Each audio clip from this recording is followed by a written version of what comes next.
Hi guys, welcome back to another video of Educate channel. So today we will be discussing about Downer cow syndrome in a very short brief note. So the definition, that is non-ambulatory peri-parturian cattle recumbent for at least 24 hours without obvious reason. So this is actually the definition part, that is non-ambulatory, so it cannot move. Peri-parturient, that is near to parturition period or post-parturient. Pre-parturient or post-parturient cattle. That is recommended for at least 24 hours without obvious reason.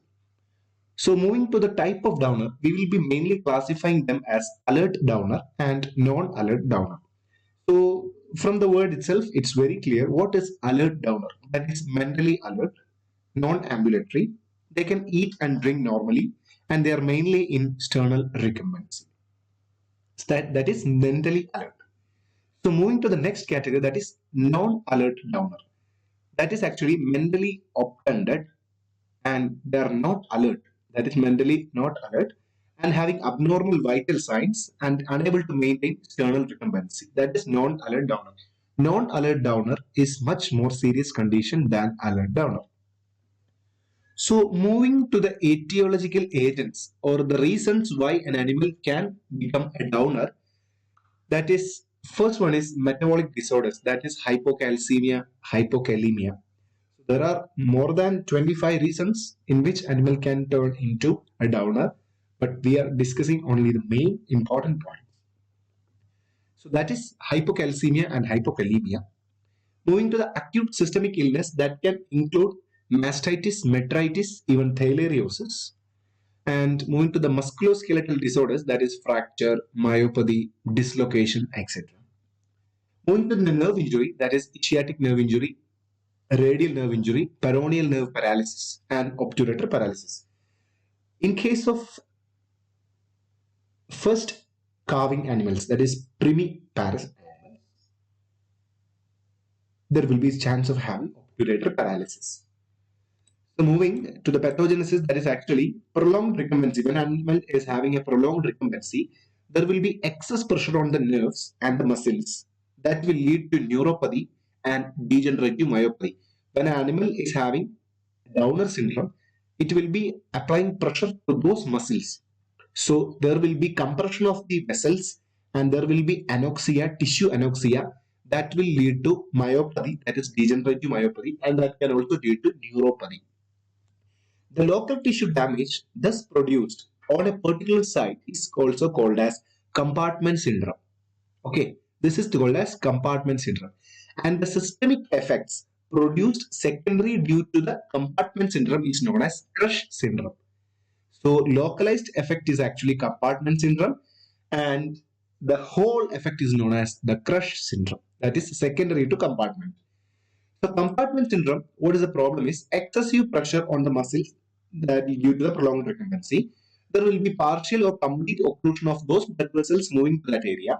That will lead to tissue hypoxia and there will be settlement of toxins, cell swelling and cell death that will lead to ischemic necrosis, poor nerve conduction. So these are actually the problems that is happening at a very particular site, that is compartment syndrome. And moving to the crush syndrome, what is happening? Toxins get accumulated into the blood that will lead to toxemia. And due to the bed sores produced due to the recumbency, many bacteria will come into the area and there will be producing many bed sores or decubited ulcers and toxemia. That will lead to myoglobinuria, increased ALT and increased AST. That is actually due to the muscle damage, CPK and AST will be increased. So moving to the clinical findings, actually that will be recumbency and somebody will be alert, some people will not be alert and normal defecation will be there. Most probably there will be normal defecation and animals sometimes make attempts to stand and extend the hind limbs. So in case of hyperflexed fetlock, we can go for peroneal nerve injury diagnosis. Or in case of hind limb extension to the elbows, up to the elbows, we can go as dislocation of the hip joint.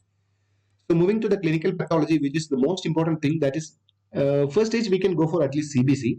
That is at later stages we can see neutrophilia due to the Crutch syndrome. That is The toxins will be absorbed into the blood that will lead to neutrophilia. And the decubital ulcers mediate toxemia, coliform acids, etc. Serum biochemistry, we will be having an evident increase in AST and CK, that is CPK. Urine analysis, we can see myoglobinuria and hematuria. And we can also go for calcium, phosphorus, and potassium because hypocalcemia and hypokalemia we can rule out by these conditions. So treatment is actually address the primary cause, and we can go for anti-inflammatory such as flunixin, which is better than meloxicam, and also we can go for dexamethasone, fluid and electrolyte therapy, proper bedding to remove or to prevent the appearance of bed sores or decubital ulcers, antibiotics to prevent septicemia due to the compartment and crush syndrome, hot fermentation on the recumbent muscles to decrease the rate of myopathic degeneration, cow lifter associated lifting, that is actually the palliative care to the animal, and also go for flotation tank. Thank you.